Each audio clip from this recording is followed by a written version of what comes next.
All right, everybody. Today I have a special treat for you. I hope you are tuned in and you're going to have some fun today. We're going to talk RPGs again. I love talking about role-playing games. That is the thing that got me into the gaming hobby. My older brother introduced me to Dungeons and Dragons back when I was like 6 years old, which is way, way, way back in the past. I don't care to admit how far away. But today I am met with a couple of geniuses that are behind this brand new... I got dogs barking. That's great. We got some... God dang it. It's fine. It's building atmosphere. No, because the thing is, I can actually, if since we don't go live, I'm gonna be able to cut the... I'll be able to cut the beginning off. So I'm gonna see what's going on. What are the dogs barking at? A mailman. Am I getting any echo, by the way? None. Okay, good. Tell them to go lay down. Your earbuds, I don't want to. You're okay. Go lay down. Go. All right. All right. We'll start this again. All right.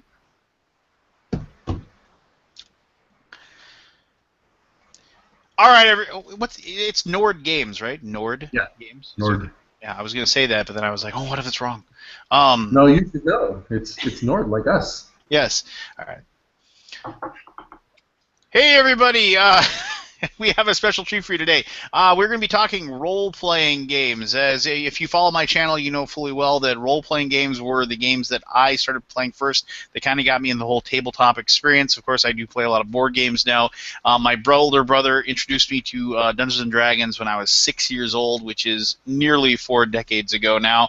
But today I am meeting with two of the geniuses behind the publishing company of Nord Games. I've talked about one of their products earlier. I did a video for their RPG bookmarks, which are amazing. I definitely suggest that you go ahead and check those out. But today we are here to discuss something completely different and something that I love. I love campaign and role-playing game source books. And I'm going to kind of leave that as a tease, and I'm going to let my guests introduce themselves and talk a little bit about themselves. So, Ralph, you're not from here.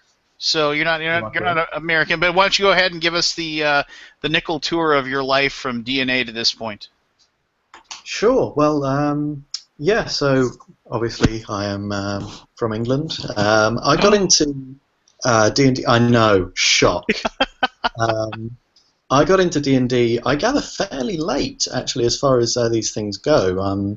I was 18 before I got into it. It was kind of a mutual decision by our friendship group that, hey, we're all massive nerds. This is something we should try. And so we. Yeah, set up our group when we were all 18 years old at university. That's college to you folks across the pond. And yeah, what edition of D&D? Fourth edition. I'm ashamed to say. Womp womp. Yeah, fourth edition. Okay, well, we're gonna go ahead and mute Ralph for the rest of this interview because he has no. Have you moved on from fourth edition since then? I have. Yes, it was actually Chris who introduced me to fifth edition, and I think I realised reading through the source books and the rule books this was the edition that we were trying to play with fourth edition rules kind of. You know, we were working around fourth edition as much as we could, but I think fifth edition was the one we really wanted to play, and it would be very nice to go back sometime. I don't know if we'd be able to get the old group back together, but it would be very nice to attempt again with fifth edition.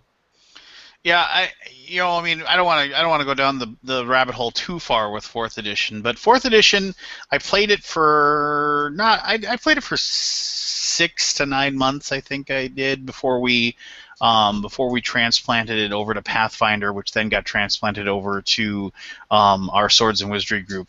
And fourth edition was very good for what it was. I'll say this: if you are a beginning dungeon master, I mean, fourth edition was an amazing edition to be a beginning dungeon master. I mean, just the fact that the way it was created to have the monsters just there. I mean, it was you could create an encounter in like 2 minutes. It's like the way they created the encounter. It's like, oh, you have X number of players that are X number of levels. You need this much, the totaling up to 15 or whatever. So it was just like, oh, okay, I need 2 abominations, I need a goblin marauder, I need a hobgoblin skirmisher, and I need an orc chieftain. Bam, you had it, and it was ready. It was ready to go. You had the miniatures out, and you knew exactly what each thing could do and how they did it and their special powers and stuff like that.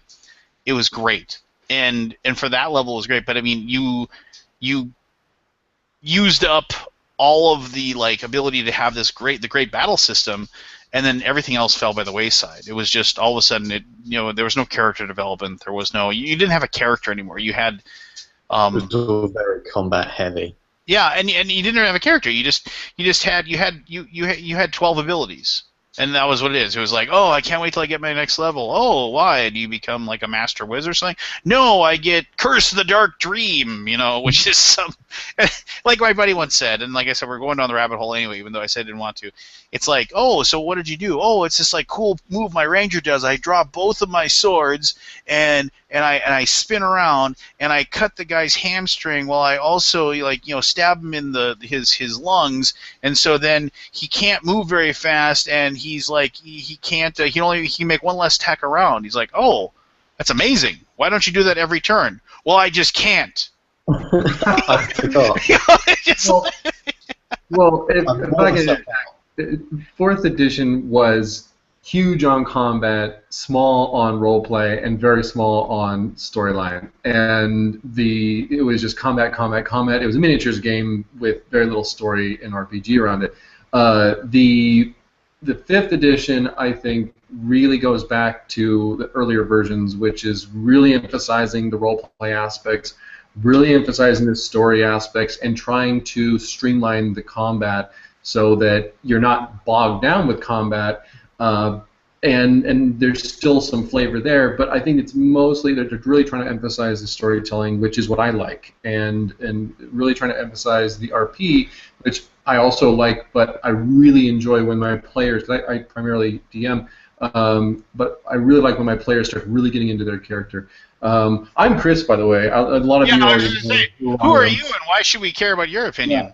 A lot of you guys already know who I am. I am one of the owners of Nord Games. My brother and I started it a few years ago.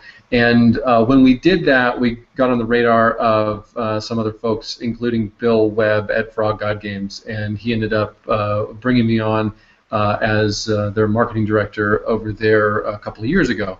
And so I've been involved in all of these various projects with Frog God Games and Necromancer Games, and Necromancers, Frog God is who makes the Swords and Wizardry books, and you guys also, I'm sure, love their Pathfinder stuff, and now the 5th edition's out. I think that Necromancer primarily has been making the 5th edition content. So that's who I am, and basically I started this company a few years ago with my brother, and we have been playing RPGs since forever ago. I mean, it's been almost 20 years. And I started with 2nd edition, so a modified 2nd edition. And I skipped 3 and 3.5. I have some of the rule books and stuff for them, but I just basically drew inspiration from them. Skipped 4th edition entirely, and really haven't played a lot of Pathfinder. I've stuck basically to the modified 2nd edition rules until 5th edition came out, and that's where I am now. I run a weekly game and like the system quite a bit. So, but one of the things that has happened, and one of the things that I feel has really been lacking is some of the additional content and additional stuff to allow you for more roleplay and more storytelling. And about a year ago, Ralph and I were hanging out. We were on a long road trip, and we've been playing a bunch of D&D, and we had this idea of, what about non-playable characters? It's like, I love having tons of monsters, but non-playable characters are really kind of a drag on my time, because I would have to stat out all of their various attributes, and if they have a class, level them up and all that. So Ralph and I came up with the idea of, what if we had these pre-made non-playable characters, and that led us to create the Game Master's Toolbox Ultimate NPCs. This is actually a softcover version, and we also have a hardcover version that we've created on our own and printed to see how we like it. And see if there's an interest in the community. So far, it seems like a lot of people are pretty stoked about it, and there may be a lot of interest there. So we're actually launching a Kickstarter for this book on January 1st. So pretty much that's it in a nutshell. But we primarily are making this because we see that there's not a product like this on the market right now. There is definitely an interest from the people that I have already spoken to, and I think that it does quite a few things for you. One, it saves you a lot of time as a dungeon master, creating the extra character, not only the math involved, but also the history and background and personality traits and that kind of thing. We've built all of that into each one of these characters.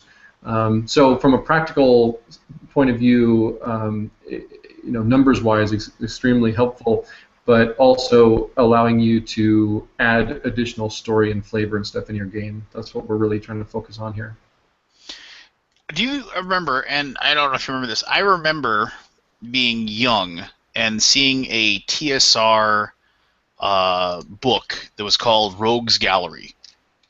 It was like it was. I mean, and I remember. I mean, I remember when I had heard about it as a gamer, and I had never known. I was like, what is it? I was just like, oh, what, and that. I mean, when you told me about this, that reminded me of it. I mean, the fact that and you can find it. I mean, obviously it's long out of print, and they did a reprint of it.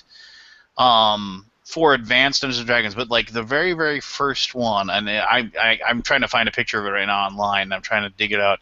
But I mean, that was, yeah, there we go. That was like, it's kind of the same. I mean, this is obviously old school, so there was no fleshing out of the character. There was no real backstory or anything like that.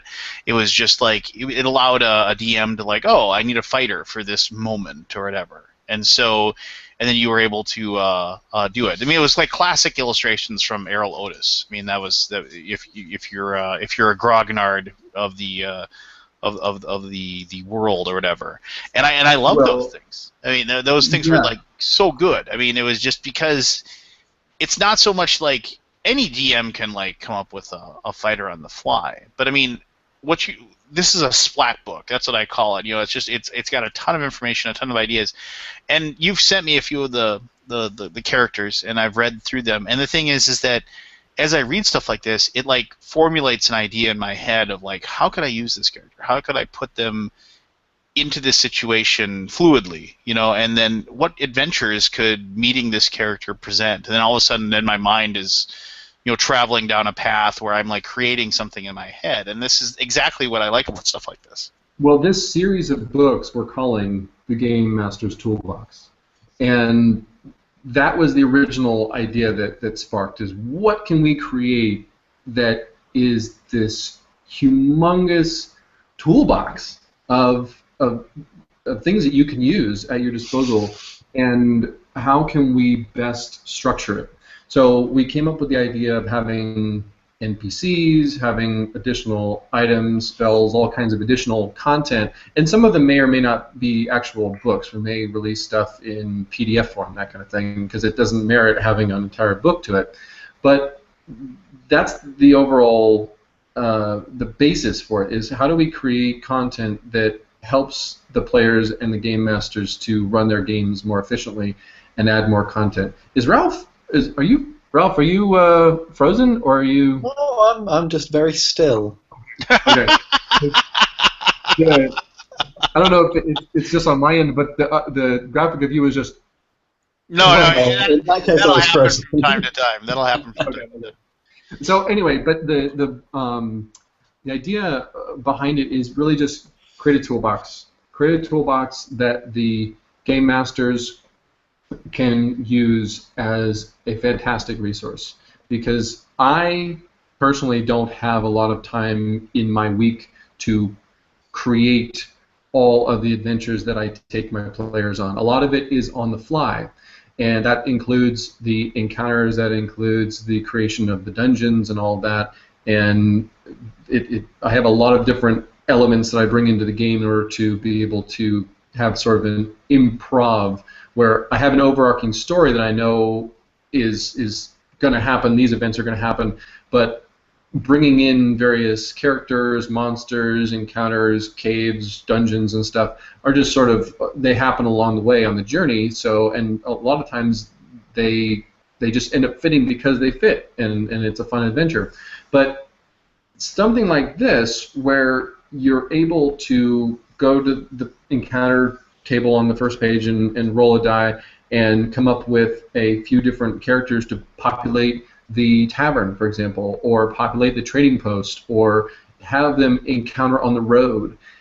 Very, very handy, because now you have all their stat blocks, and so if there's combat that's going to happen, you have all their stat blocks, but you also have all of their personality traits, all of their flaws, their history, a thing that they might say a lot, a personal quote. You can see all the items that they have on them.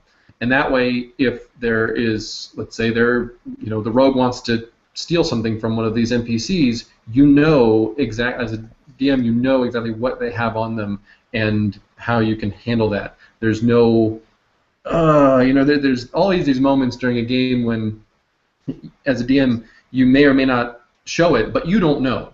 So you have to either roll some dice or find a table or whatever. But this actually speeds up the whole process. And we've been playtesting this for quite a long time. And what we've actually determined is we've, for our own purposes, added a whole deck of cards.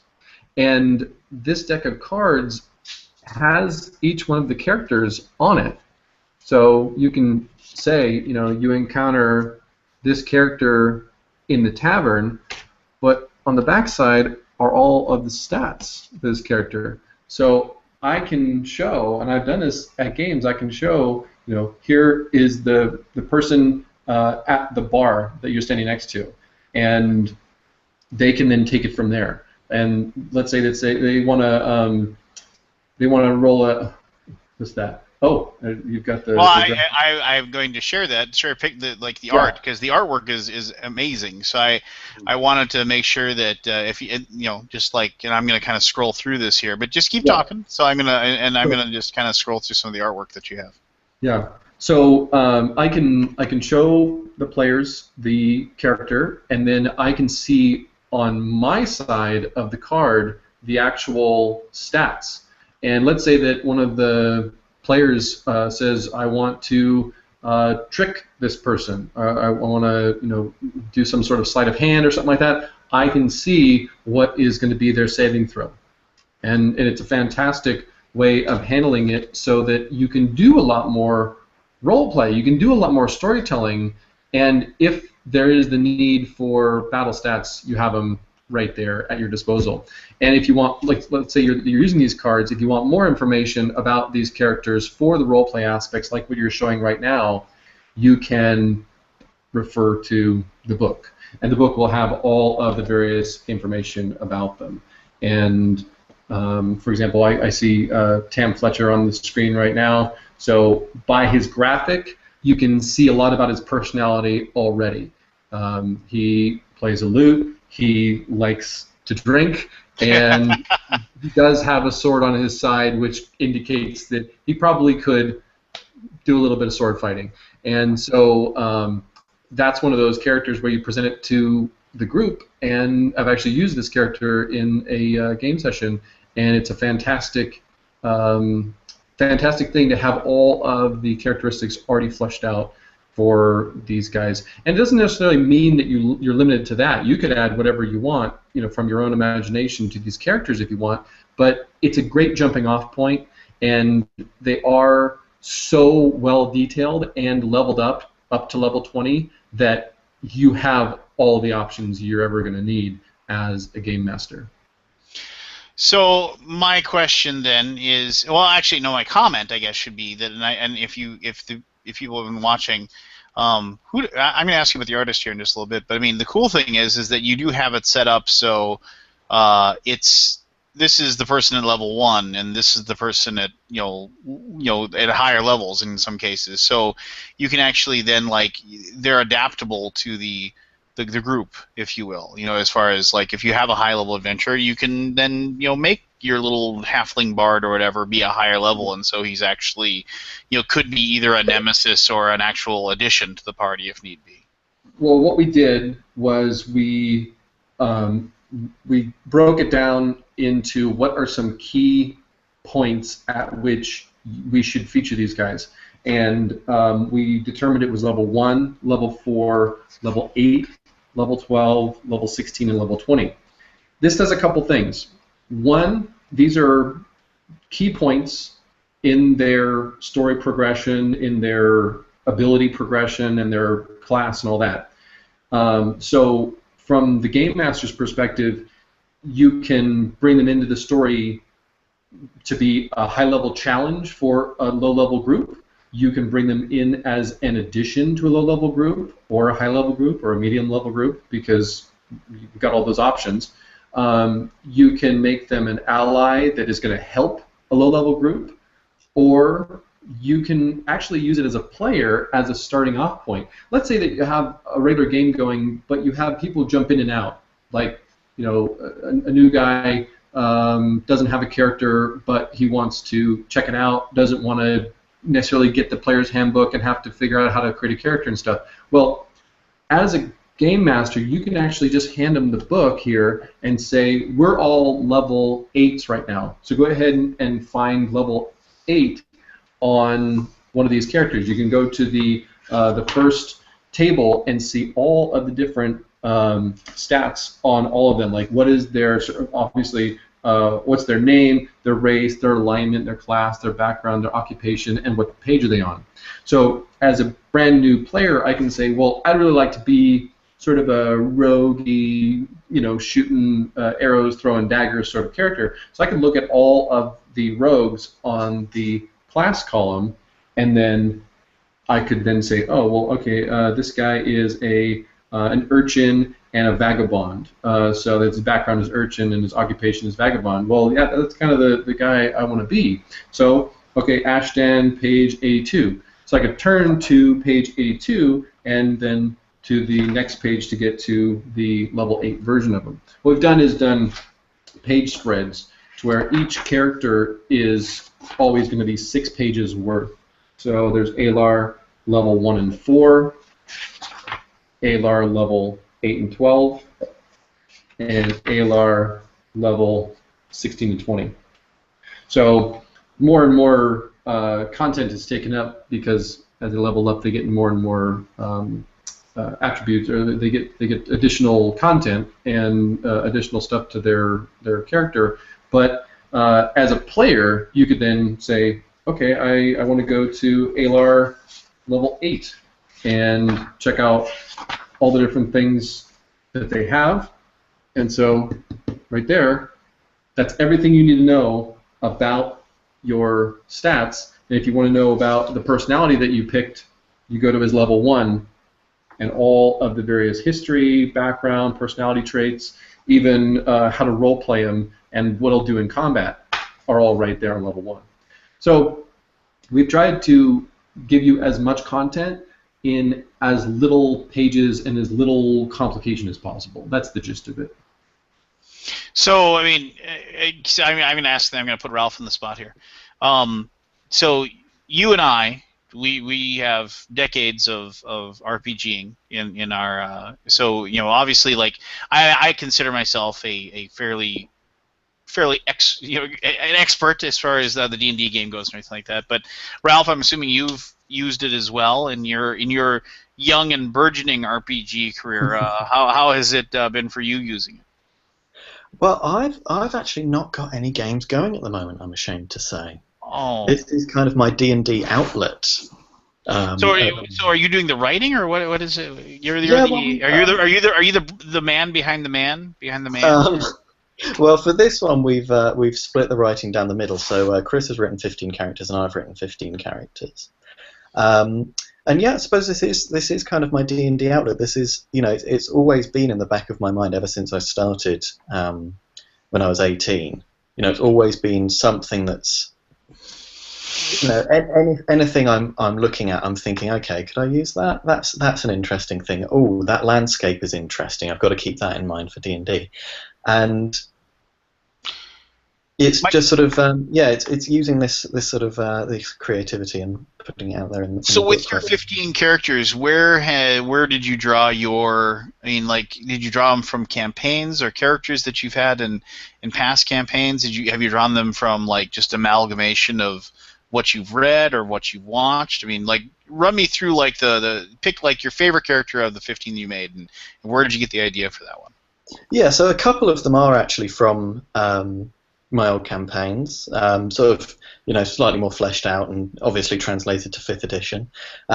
Both me and Chris have actually, each of us have put in our first ever player characters.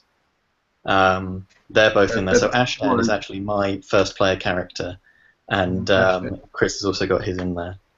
And a lot of mine actually, I've kind of started off from just a character archetype that you don't typically see in D&D, and I've kind of translated them. Like, one of mine is sort of an undercover cop style character, which isn't something that I've ever seen in a D&D game, and I've thought, okay, so what's the medieval fantasy version of that, and kind of gone from there. Wow, that's actually, this is totally as an aside. There is a fantastic author, and I can't remember the name of the books or but the first one is A Serpent in the Thorns, and it's a fantasy novels of a hard-boiled detective in the Middle Ages. God, I can't remember the name of it. Anyway, that's you just made me think of that for a second. But it has like fantasy elements to it as well. Like, there's fantastic. It's oh, never mind. It has nothing to do with what we're talking about. But you made me think about that. I was like, yeah, like a hard-boiled detective in the Middle Ages. That's that's kind of a cool idea. Like working his way into like evil cults or like bands of thieves, and like trying to hide amongst them, and while he works for the crown. Yeah, he's a criminal who's turned his cloak and now works for the guard within his old gang. Is the idea behind him? That's cool. I've never even thought about doing something like that. That's pretty cool. Well, there we go. There you go. So okay. So this one was Skulduggery. So this one you focused on bards and rogues and what else? Is that, or just bards and rogues? Assassins and various ne'er-do-wells. Yeah, we focused primarily on rogues, rangers, and fighters, but we also threw in a barbarian, a couple warlocks. Let's see, and there's bards. Obviously, there's bards. The class that nobody plays, but everybody thinks they want to. Well, no. Tell you the truth, we have a bard in our Wednesday night game, and Kirby, the guy who actually plays the bard, is incredible when it comes to A, role play, and B, what he's able to accomplish in combat. So a lot of people are like, oh, what's the big deal? The bard gives us inspiration or whatever. But in actual fact, when you have someone who all they're focused on is buffing everybody else, it really enhances your combat abilities. So, bards are a little underrated, but I'll leave that for a different show. But I'm looking down the class list right now. I'm looking at you, druids. Nobody likes to play you either. You couldn't make him turn into a bear. Funny story, we have another character on the Wednesday night game who's a druid, and he plays the druid like you wouldn't believe. And every time that they're in the forest and stuff like that, it's a lot of fun. So I will say that our Wednesday game is really story and RP centric, and it's a fantastic experience. But I'm looking at the main encounter table, just that it lays out all of the different characters, and most are in the rogue, fighter, ranger sort of flavor. And we figured that those would be some of the best because their occupations is really what more defines them into Skulduggery, and that is, I see bounty hunter, thief, pickpocket, mercenary, vagabond, swindler. Let's see. There's one in here. This is one of Ralph's characters, Coronis. She's actually an archaeologist, and and that's never even occurred to me to have an archaeologist as part of your game. But when you really think about it, the possibilities, and when you read her background and stuff, she is a very unique character that I would love to have as maybe a quest giver or introduce as part of the party, and how that may flush out and have additional story, primarily because of what she is seeking, basically. She's the one that a dragon's got his hooks in her, right? Is that the one? If I remember, I think I read that, like, that was. I mean, when I read that one, I was like, oh, I got to use this idea. I was just like, it was like immediately my brain started like, oh, maybe I won't use that character, but I'll use that idea of like a dragon behind the scenes. You always sometimes put a dragon behind the scenes doing stuff, but I mean, just the idea that a dragon would be like, just being so like wanting to collect rare artifacts and sending out, adventuring parties to collect them for him instead of doing it himself and stuff like that. It was I like that. I like that idea. Well, but the name of the game is story and roleplay, and so what we're trying to do here is give you more content there, and a single character introduced to the party can change the whole dynamic of the party. And even if these are not being used as non-playable characters and they're being used as playable characters, that player then takes it in a wholly, totally different direction where they had a jumping off point. And this is also sort of going into our various stretch goals. We're looking at stretch goals for this project to include additional guilds that these characters may be part of, where we flesh out all the details about the guild and include a few different characters that belong to that guild, and maybe they have animosity with other guilds, that kind of thing. So additional plot for you guys to use. So that's one. We're also looking at unique items. So we're trying to make it so that each one of the characters has a unique item, and that introduces new things into the game. Maybe it's something that the players want to kill that non-playable character for. Maybe it's something that is going to aid the party. So if you use this non-playable character to bring in an additional party member. We're also looking at adding generic NPCs to the back of the book. So this would be NPCs that don't have storyline, but they have all their stat blocks already out, and this would be like halfling rogue, human rogue, elvish rogue, half orc rogue. Just bring in these things so that they're all set out.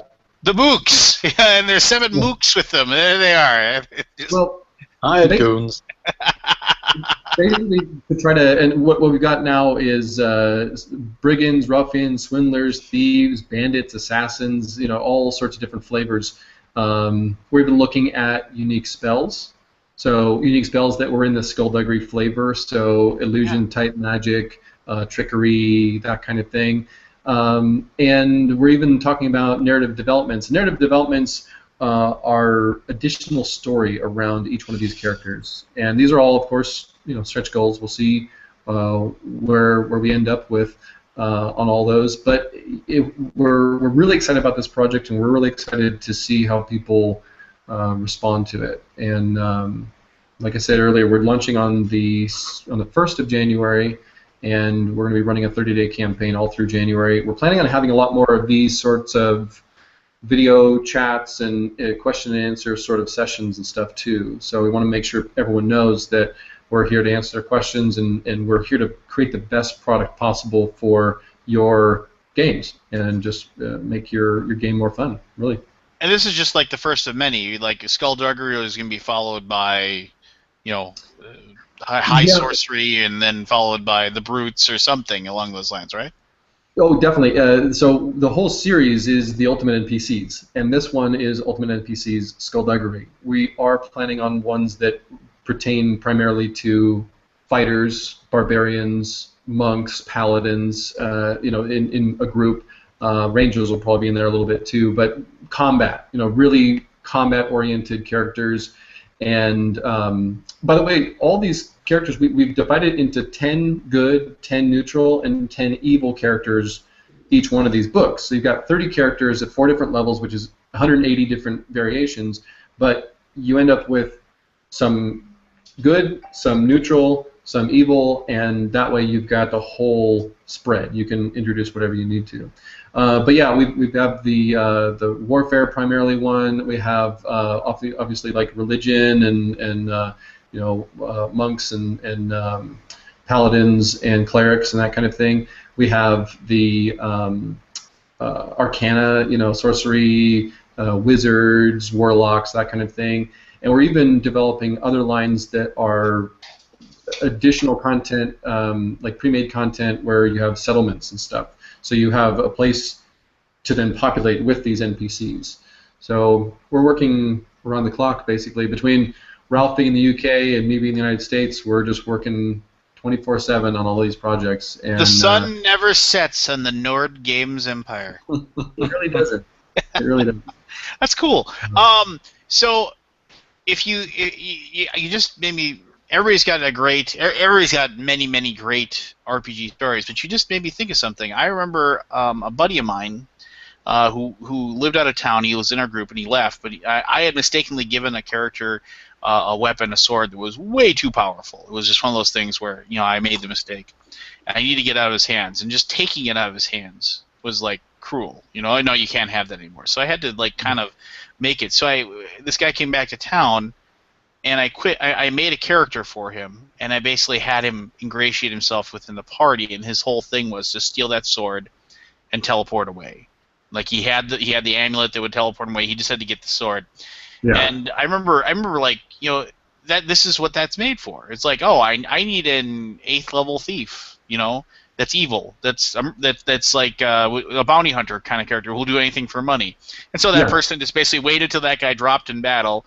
He ran over to his body, took the sword, and then teleported away. Yeah. But that was done. I mean, it was like, and you know, instead of me spending 45 minutes to an hour making a character with this guy, I could say, here, this is what you are, and then let's play. You know. Yeah. An hour wasted back in 1982. Where were you? Well, I wasn't born. Yeah. Because I play as much as I can, but I also have a full-time job and everything else that's going on, I just don't have time to create a lot of the content. So what I try to do is preload, and when I do have time, create a ton of content, and then use that content as it's needed. And sometimes it's never used, but most of the time I end up working it in one way or another. But that's kind of the essence of it. We see a need for a particular book, so we just create it. Like, we have the know-how, we have the background, you know, we have all of the training and stuff. Why not just create it and then give it to the community and see what the community thinks of it? And this is the first of many books like that. I mean, the bookmarks were one thing. I said, I need some bookmarks for my game, and then I realized other people might want these bookmarks too. And it was the same thing when Ralph and I were on the road trip. We were talking about how cool would it be if we just had this massive binder of NPCs. So this entire thing is made up of NPCs, just in character sheets. So what if we had this massive binder that was divided up into various flavors and stuff, and that's exactly what all these tabs are for. All these tabs, number 1 through 10, you know, all these tabs are different flavors of NPCs. So why not have something like that that we can then give to the community, and they can enhance their own games with it? So that's really what drives us, is the need for creativity and to express our creativity, and the need for these various tools. And that's, you know, Game Master's Toolbox. What can I say? That was the easiest thing to name it, really, this whole line of books. So that's the gist of it. But it beats having the Silmarillion next to you and flipping it to a page to try to find a name. That's what a buddy of mine used to do all the time. He's like, you run into a guardsman who'll help you. What's his name? And he'd like open up the Silmarillion and Fenrir, or something. He'd just be like, that's his name, and he's gonna be dead in like 10 minutes, but nobody's gonna care. Well, but just with a name, you don't get a stat block, you don't get a No, story, nothing. you don't get those little pieces of information that make it so much faster to run. It was 2 weeks ago, on Wednesday, I took this deck of cards, and this is all the medium level characters. So it's 60 cards total in the medium level deck, because it's levels 8 and 12. Because our team right now, our party is lowest level I think is 7, highest level is 11. So I said, okay, I'll use this one. And they went into the tavern, and I drew 5 cards. And obviously the tavern has more than 5 people in it, but these are the people that you... Or sitting in the shadowy corner, around the shadowy table. Yeah, these these are the ones, like, this guy is up to no good over there in the corner. This guy is on the stage playing the lute. This guy is having a drink with some dwarves. It just and this character is sitting at the bar. That kind of thing. And that was so incredibly useful a resource to be able to do that. And then I had the book in front of me. So when they went over to Alar, for example, and started up a conversation, I could look at his various personality traits and stuff and very quickly know what he would do, how he would react. So if he has some sort of personality quirk where he doesn't like half-orcs or whatever, then I know how to respond with him. So it very quickly added so much more story to the game, and they ended up bringing, they befriended like 3 of the 5 characters that I brought out, and 2 of them were trying to swindle them, and the other 3 were more or less good guys. And I was able to add a lot more story and a lot more roleplay to the game, and that's going to then continue on the story, because if they're bringing them into their party or at least making friends and stuff, then it's adding to the overall experience. And it's not just a go from encounter to encounter, hack and slash, steal the gold. I mean, that's cool. If that's what you want to play, that's great. If what you want to play has a lot more story and a lot more role play, then something like this book is going to be very useful for you. Very cool, man. Well, I am going to be excited to see the actual Kickstarter come out. I'm excited to get a good look at these books. Ralph, you got any parting comments? Anything you wanted to...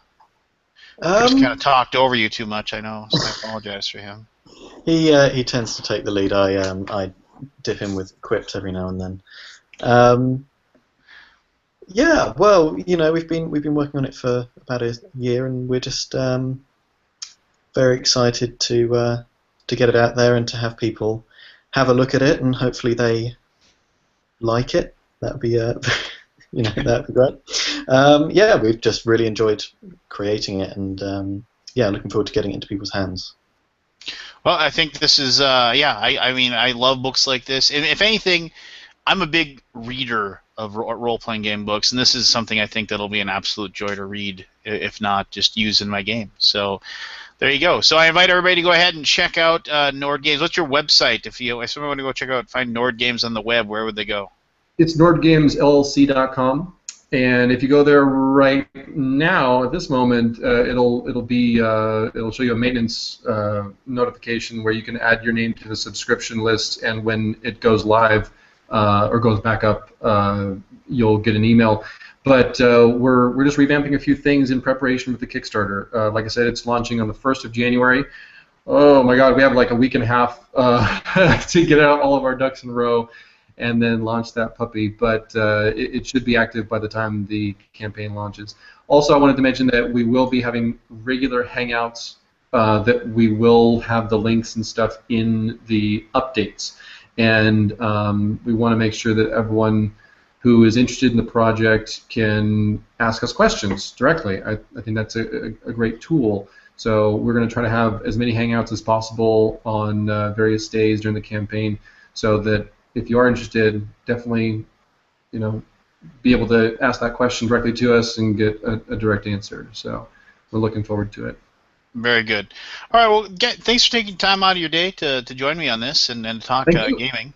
Greatly appreciate it. And yeah, well, like I said, I'm excited to check this one out. And hey, both of you have an excellent holiday.